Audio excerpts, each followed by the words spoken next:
Informasi lain pemirsa, maraknya judi online ternyata berdampak pada masalah kesehatan jiwa. Adiksi atau kecanduan menjadi penyakit kronis yang membuat mental terganggu.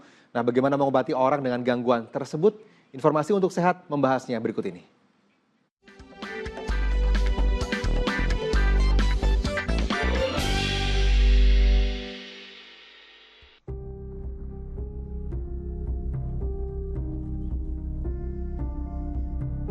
Sebanyak kurang lebih 100 pasien menjalani rawat inap di RSCM akibat dari kecanduan judi online. Namun jumlah ini masih dalam skala kecil, karena jika dibandingkan dengan skala nasional, angkanya berkali-kali lipat lebih besar.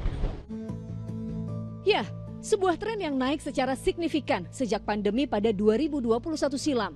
Hal ini seiring menjamurnya pinjaman online yang mudah diakses. Belum lagi pasien rawat jalan di Poli Kesehatan Jiwa RSCM yang jumlahnya mencapai 2 kali lipat hingga 200 orang. Penyelesaian di ranah hukum bagi orang yang terlibat judol alias judi online tak serta-merta memberi efek jera.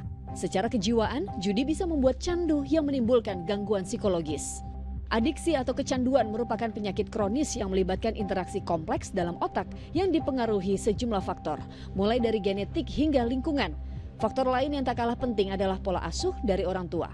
Pola asuh orang tua yang menimbulkan adiksi resiko lebih tinggi adalah pola asuh yang otoriter dan pola asuh yang permisif.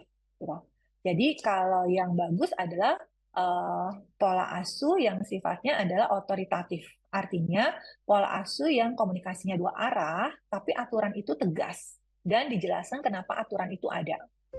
Judi online masuk dalam kategori adiksi perilaku, termasuk diantaranya games online hingga pornografi.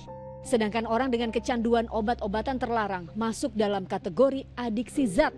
Secara biologis, beberapa bagian fungsi otak mutlak terganggu akibat candu judi online. Hormon dopamin seketika meningkat pesat jika menang. Namun, kekalahan saat bermain judi membuat perilaku menjadi impulsif atau bertindak cepat tanpa pikir panjang agar bisa menang bagaimanapun caranya. Itulah yang membuat seseorang tak lagi bisa mengontrol dirinya sehingga memiliki keinginan yang terus-menerus. Namun mirisnya, masih banyak yang mengalami kecanduan judi tak merasa memiliki perilaku adiksi. Karenanya, butuh rehabilitasi khusus dari tenaga profesional. Jadi tata laksana itu diberikan dua macam, yaitu tadi psikoterapi, cognitive behavioral therapy, dan juga farmakologi atau obat-obatan. Dan CBT yang efektif diberikan adalah 12 kali. Jadi lamanya terapi minimal itu diberikan 3 bulan sebenarnya. Jadi 3 bulan lalu kita evaluasi. Kemudian dilanjutkan 6 bulan dan kemudian pemantauan sampai 12 bulan. Karena setelah 6 bulan terapi itu masih 30% yang mengalami kekambuhan. Kekambuhan yang terjadi hingga 3 kali bisa saja membuat para pecandu harus menjalani rawat inap. Jika pengobatan tak tuntas, kecanduan judi tak jarang berujung pada tindak kriminal bahkan sampai pembunuhan. Ya, judol bak pusaran yang bisa membelit siapapun yang mencoba masuk ke dalamnya tanpa kecuali.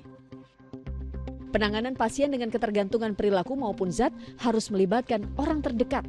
Sebab gangguan mental yang dialami tak hanya ketergantungan saja, tapi ada beragam penyertanya seperti depresi, cemas berlebih hingga mudah marah tidak pada tempatnya, sehingga butuh kerjasama keluarga menyembuhkan jiwa seseorang. Tabita Putri, Yusuf Fajar melaporkan dari Jakarta.